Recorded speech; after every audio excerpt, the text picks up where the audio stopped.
Alors, depuis la signature du traité numéro 3, est-ce que les promesses ont été respectées? Depuis 1873, la relation entre le gouvernement du Canada et les Anishinaabe du traité numéro 3 était complexe et continuante. La santé et la solidité de cette relation ont vu des hauts et des bas.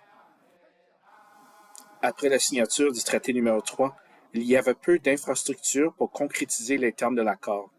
Souvent, la relation prévue par le traité n'était pas une priorité pour les agents gouvernementaux. Dans d'autres cas, les agents n'étaient pas autorisés à agir. Cela a été une source de frustration tant pour les Anishinaabe que pour certains fonctionnaires gouvernementaux. La loi sur les Indiens de 1876. La loi sur les Indiens n'a pas modifié les termes du traité numéro 3, mais elle a changé la façon dont certains accords du traité étaient perçus par la couronne. 3 ans après la signature du traité, le système de contrôle colonial a été mis en place. Au cours des 100 dernières années, la loi a entravé certaines dispositions du traité.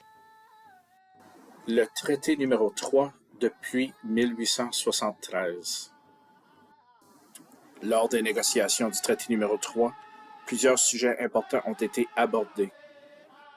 En ce qui concerne le sujet de la pêche, les droits des Anishinaabe de participer à la pêche sur le territoire a été garanti dans le traité numéro 3.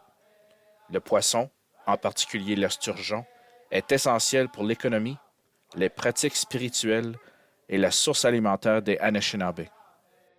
Le gouvernement canadien a autorisé la pêche commerciale sur le lac des Bois peu de temps après la signature du traité.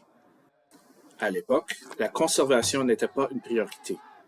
Dès 1890, des centaines de tonnes de poissons étaient capturées chaque année.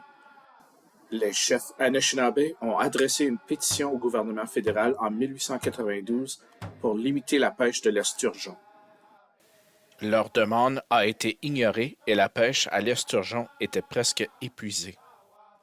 Des limites ont été introduites sur le lac des Bois dans les années 1970 pour la pêche commerciale. Depuis les années 1980, les Anishinaabe travaillent avec des partenaires provinciaux et pour la conservation des ressources sur le lac des Bois et la réintroduction de l'esturgeon dans le lac des Bois et la rivière Winnipeg.